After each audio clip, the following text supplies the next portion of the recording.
Today's video is brought to you by Blazer Raid. Blazer, thank you.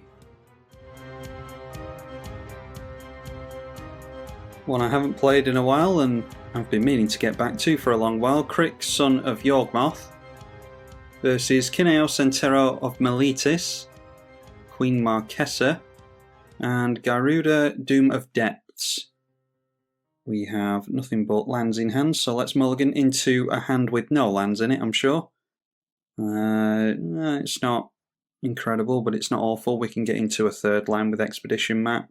Just a tap land for the 4-colour player. We get into Exsanguinate, so getting into all of our late game stuff early on, which is no good for us.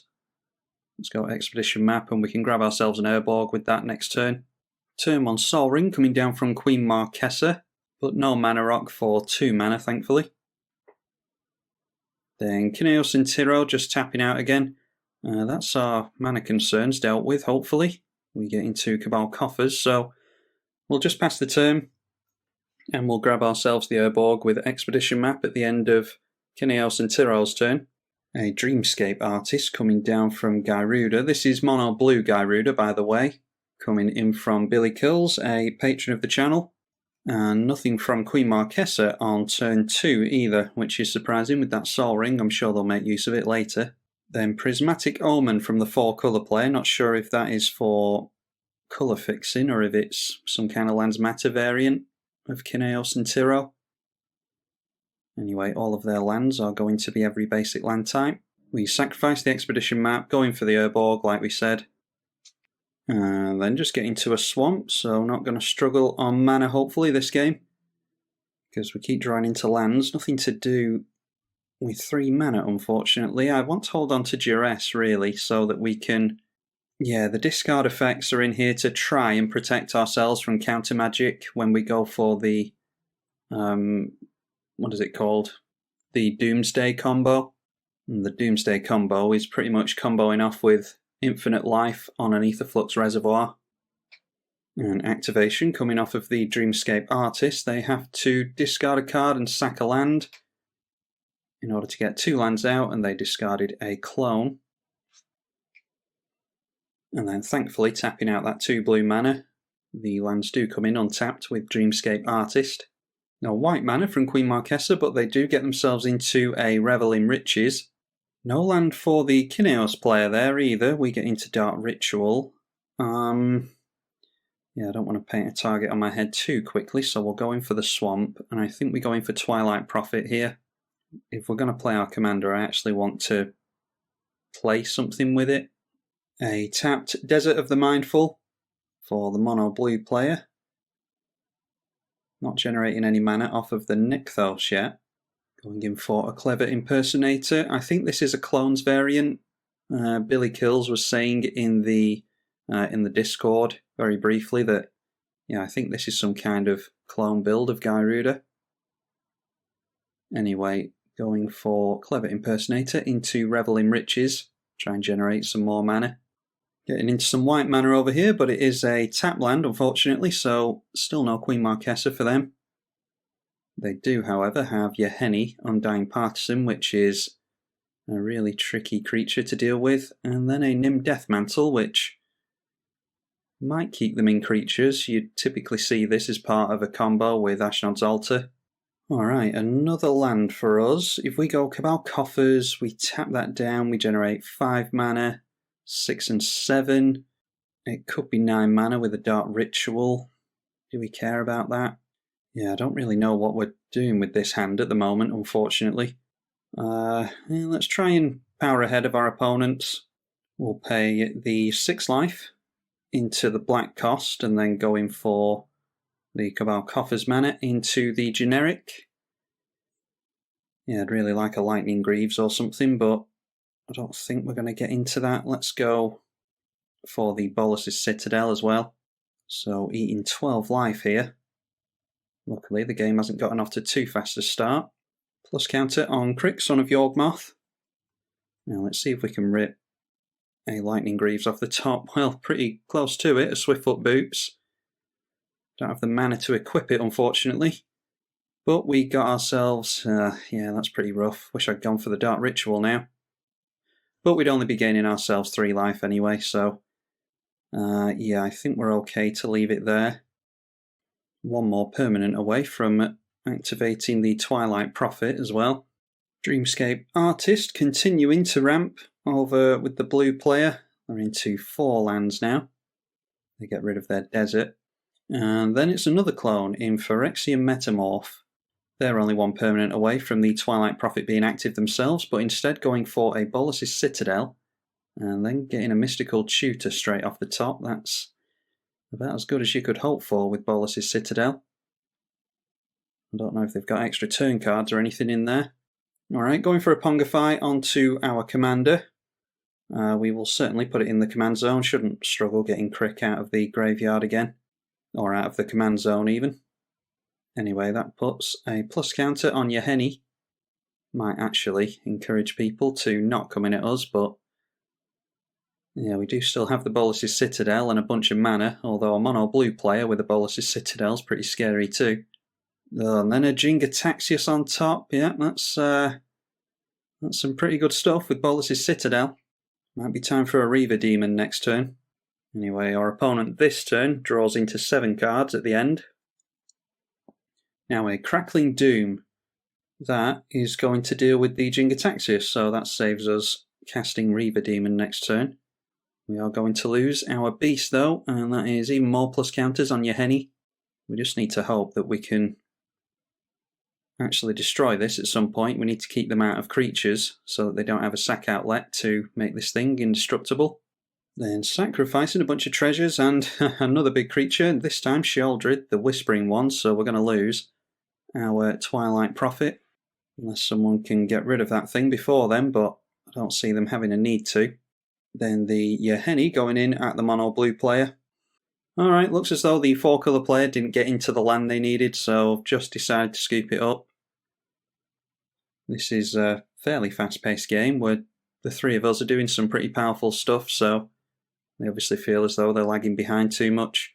We are going to be forced to sacrifice our Twilight Prophet, and then that is more Revel in Riches triggers, as well as another plus counter on the Yahenni. Oh, and then it's a Mind Twist on top. I don't think we can put mana into a Mind Twist while it's on top, can we? Nope, we can't, so we're just clearing that off the top for a single mana, and that is another Swamp, unfortunately. Alright, don't think our Patreon friend over here actually looked at the cost of X. That was X0. I was just playing that to, one, see if we could actually put mana into X, but also to clear it off the top, because I was hoping to get into something different. Anyway, getting a negate out of their hand, we generate 6 mana with the Cabal Coffers. Let's see about getting our Crick into play again. Then we'll put the Swiftfoot Boots on our commander. Yeah, we're just going to end up losing our commander again, aren't we? Thanks to Bolas's Citadel putting lands on top for us. There's no way of shuffling, so we might as well just go Duress on the blue player, and that will be a +1/+1 counter onto Crick. Alright, what have we got here? The Thassa's Oracle, which is probably a means of them drawing their entire library, or they'll probably mill their entire library with their commander, won't they? We get rid of Conjurer's Closet there, I think. And then I don't think gaining 3 life is as important as blocking a lot of damage from here and gaining 3 life. We'll take 6 from, well, anyone will take 6 from Sheoldred, thanks to the Urborg being in play. That does have Swamp Walk, but we might be able to keep this from swinging in at us. And we can block even if it does anyway, because we're going to lose it to Sheoldred either way, unless the mono blue player over here manages to get rid of it. Anyway, they lose their Dreamscape Artist. And alright, that's one way to do it, although I think they've gone for Curse of Swine off the top with Bolas's Citadel. Yeah, they just paid 2 life for that. I thought that was coming out of their hand then, but unfortunately not. And after that, playing Fibblethip the Lost. I think that would have been a means of them drawing into the Curse of Swine, but they've just played that off the top, haven't they? So obviously that wasn't an option for them. Then an Arcane Signet out of the hand, followed by a Duplicant. Not sure what the target is here. Either or is good, but they just sacrifice the Sheoldred with the Yaheni in response, you would think. And that's exactly what they do. Thankfully, they don't have the mana for Nim Deathmantle to bring the Sheoldred straight back out. But hopefully we'll actually be able to keep our Crick in play now. Then, ending the turn, I assume, with Voyager Staff. Sacrifice it, exile a creature. Return the exile card to the battlefield under its owner's control at the beginning of the next end step. So, 2 and sack for a flicker effect. And Yaheni continuing to go in hard at the mono blue player. I wouldn't have thought they'd care about which card they block with here. Yeah, they go with Fibblethip. Oh, and then going for a board wipe, unfortunately. That was a Fumigate. Yeah, seemed like that's a strange board wipe to me. I was surprised they didn't just cast their Queen Marchesa there. Anyway, Crick going back into the graveyard again. And then into the command zone from there. Although they do have the mana to go for Nim Deathmantle onto the Yaheni here if they want to. Revel in Riches generating a lot of tokens for our opponents. They do decide to put mana into the Nim Deathmantle, so that now has +2/+2 and Intimidate, as well as all of its other abilities. And now Queen Marchesa comes down. Okay. So just deciding to get Crick off the board pretty much. And just another land for us. We'll play a land off the top. Alright, a Sol Ring we will play for just 1 mana. And another land. Wow, yeah, we kept a dodgy opening hand and just haven't really gotten into much of anything, unfortunately. I think we just play Reaver Demon. I don't know how much mana we can actually generate with Cabal Coffers here. We get 7 from Cabal Coffers. And 11, 12, 13. So that'll be only 11 into Exsanguinate. I think we just go Reaver Demon. It's not going to do anything apart from be a 6/6 flyer. But it is something that we can put the Swiftfoot boots on and we can block that Yaheni if it becomes a problem for us next turn. Yeah, just really hoping to go off with the Bolas's Citadel, but it's been much more use to the blue player over here than us. Now Gyruda, Doom of the Depths comes down. And you never know, maybe they'll put something good on top of our library. Although I think with this game it's more likely that they're going to mill some good stuff away from us.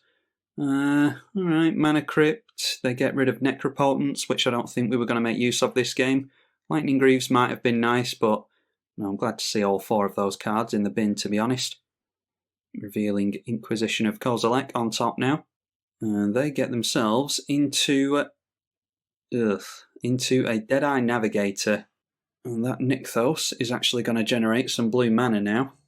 Talisman of Hierarchy for the Mardu player, just 1 card left in hand. Let's see if they bother to swing in or not. They do not. So just relying on the Monarchy to continue to trigger for them. Okay, Phyrexian Arena on top now.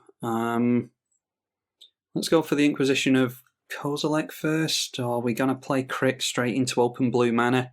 I think I'd rather go for the Inquisition first, and we'll see if they've got anything for us. Alright, before that, going for the Ghostly Flicker. They are going to flicker the Phyrexian Metamorph and have that come down as something else. Potentially something else anyway, and then they're flickering Gyruda as well. Now making the Phyrexian Metamorph come down as a copy of Queen Marchesa, which will have them steal the Monarchy away. What have we got on top now? A Demon's Horn. They milled a Scarab Feast and some more lands. Really not getting into much of anything this game. Although the fact that all this is getting milled away is pretty good for us. Now let's see if they can interrupt us. I don't know if we can, with the 6 damage from Reaver Demon over here, and an Exsanguinate, I don't know if we can take our opponent out this turn. Okay, still just the Thassa's Oracle. They've got an Aetherize now, which is 4 mana. Don't think they have 4 mana. We'll get rid of Thassa's Oracle anyway. Yeah, they're just one short of the Eedi-H, thankfully. Now, let's see. Can we get down Crick before we go for Exsanguinate? How much does it cost now? It's going to cost 8 generic mana. So let's go for the Demon's Horn first of all. That will cost 2 life. And then we can clear a land off the top. That's good. And then it's a Blood Artist with hardly any creatures in play, although that Yahenni seems to be doing a lot of work on that front. So, and it's kind of half price with regards to life, thanks to Demon's Horn. Let's go for Cabal Coffers because we've made a land for this turn. And we've got the 8 mana for Crick. So we'll pay the life, go down to 8. We gain a life with the Demon's Horn, thanks to casting a black spell. That occurs when any player casts a black spell, by the way. Then Dark Ritual is 2 life, but we gain a life with the Demon's Horn. Then let's play ourselves a Blood Artist as well, straight off the top. Okay, there's a Go for the Throat. We can't kill anything with Go for the Throat yet if we want to swing in at them, thanks to the Eedi-H. If we kill one of these creatures, then they're going to get enough mana to go for Eedi-H. So maybe we just force them to flicker the Deadeye Navigator. Yeah, let's go for that. Okay, now a Cabal Ritual on top as well. And we're actually going to get 5 mana from the Cabal Ritual, thanks to all the milling that's going on. So they do protect their Deadeye Navigator, as you would expect. They're going to flicker that. And then it's Soul Bond straight onto Gyruda again, I dare say.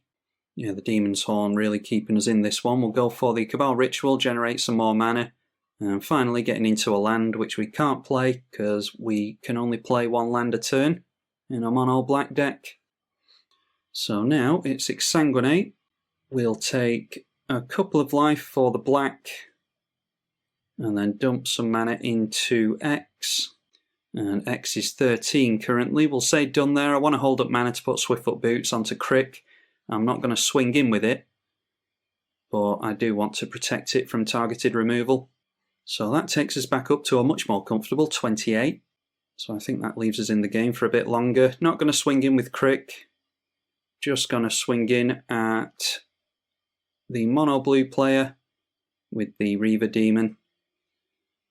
So I didn't take out any creatures, but it did act as an evasive big creature to take someone out with. So there we go. Taking out Billy Kills, so it's just turned into a 1v1 session now. At the end of the turn, Swiftfoot Boots onto Crick.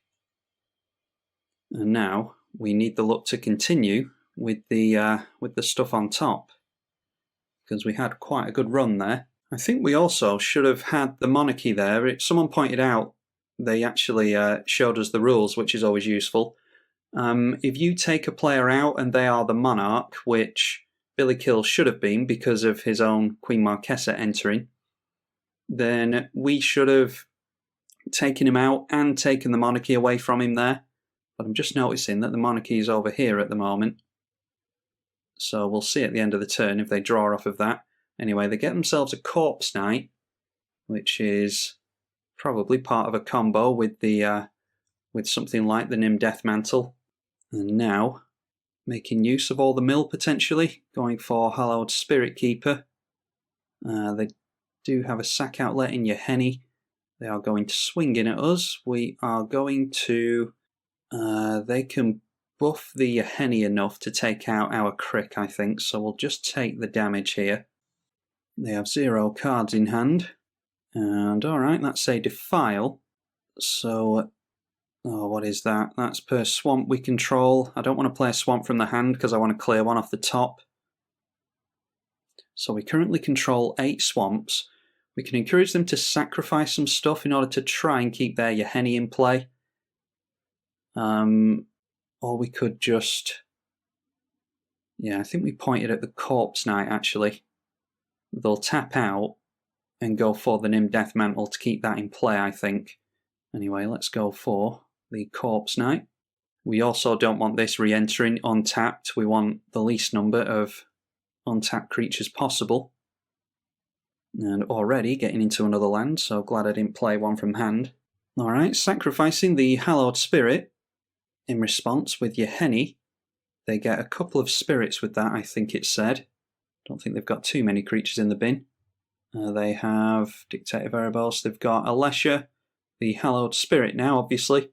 Oh, and they've got the Sheoldred as well, so it is 2 creatures.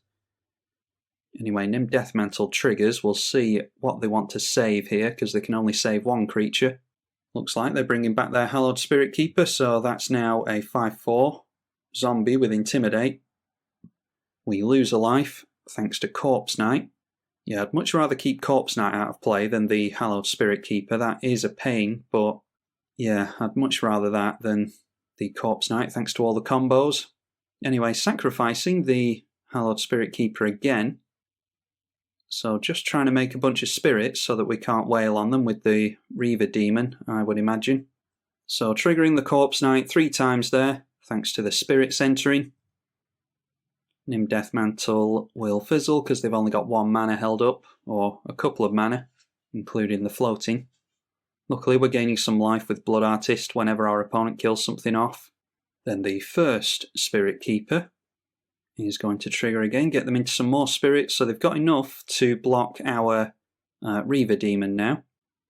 And then Defile eventually will get rid of that Corpse Knight, so we saw the power of the Corpse Knight there, and that's exactly why I want to get rid of it. Drain our opponent again. Blood Artist is gaining us a nice chunk of life here. Just need to hope that there's something underneath this swamp. And there's a Jet Medallion, so we'll play it. Now a Carrion Feeder, so we get into a Sack Outlet. That is part of the combo. So we'll make the Crick Son of Yawgmoth even bigger. We will be swinging in with that this turn just to gain the life. But just revealing another swamp on top, unfortunately. So let's go through to combat. I don't think they're going to block everything onto our Reaver Demon. But I don't think I mind if they turn everything sideways in at us with the spirits. Yeah, so let's swing in with the Reaver Demon and the Crick. If they kill off Reaver Demon, then so be it. We'll trade them all the spirits for our Reaver Demon, and then the Blood Artist will go nuts. We've got a 9/9 lifelink hexproof Crick entering the red zone. Just chump blocking 1 apiece.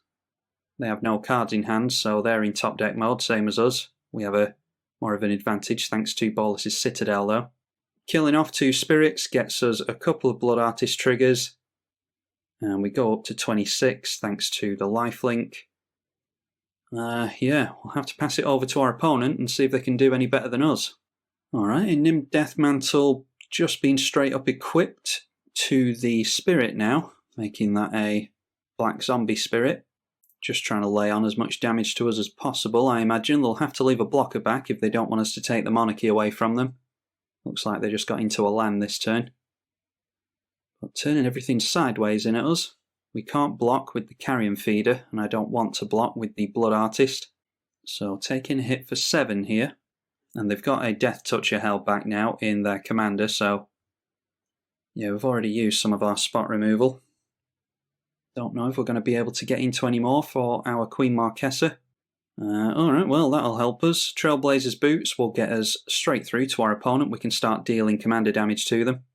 Oh, and a Vilis Broker of Blood as well. Yeah, that's a pretty good one. Speaking of removal, we're going to be losing a lot of life with Bolas's Citadel. Yeah, seeing as how we're going to gain a lot of life with our Crick, we'll go for the Vilis. Gain a life with Demon's Horn, put a plus counter on Crick. And then it's a Wasteland on top, we'll just play the Wasteland. It counts as a swamp, and then another land for us, so I think we did alright there getting into Vilis. Let's put the Trailblazer's Boots onto our commander. I feel alright doing pretty much anything I like at this point, thanks to our opponent having no cards in hand. Then it's Swiftfoot Boots over to Vilis. And this is where Vilis and Crick are a match made in heaven. We'll pay 2 life and a black mana to get rid of that spirit. And then because we lost 2 life, we draw 2 cards, including a Solemn Simulacrum, even more lands on top. I think we've done pretty well considering all the lands we've run into. Then drain our opponent thanks to the spirit dying. And let's see about shuffling the top card of our library with a Solemn Simulacrum. I'll just pay the mana for that. Don't have a choice actually with it being in our hand and not being a black spell. Alright, now an Imperial Seal on top. So we might just be able to win straight away now actually. I think we can, yeah. If we gain enough life. Let's swing him first, just to make sure we gain the life. I don't see why we wouldn't, but just play it safe here. So swing him with Vilis, the Reaver Demon, and Crick. And they don't have a Spirit in the way thanks to our Vilis knocking the untapped one out of the way. We'll actually take the Monarchy away from them here. So if we deck ourselves with Doomsday... Oh, actually, I didn't realise we were dealing so much damage to them. Yeah, that's 18 and 24. Alright, so knocking them down to -1. I thought they'd be around the 3 mark there, but obviously I didn't actually work it out. So good game to my opponent. The aim there was to go for Imperial Seal. We would put Doomsday on top and then go for the Doomsday combo, which you can see in the deck list below. That would allow us to win this turn if we couldn't get them on combat damage, which we obviously could. Basically what we do is go for Gravecrawler, Aetherflux Reservoir, Phyrexian Altar in this instance, and then we've already got the Carrion Feeder for an additional zombie, so we can pretty much infinitely cast and sacrifice the Gravecrawler, and that will give us infinite life with the Aetherflux Reservoir. Cast all those things off the top with Bolas's Citadel, because Doomsday puts the cards on top for you.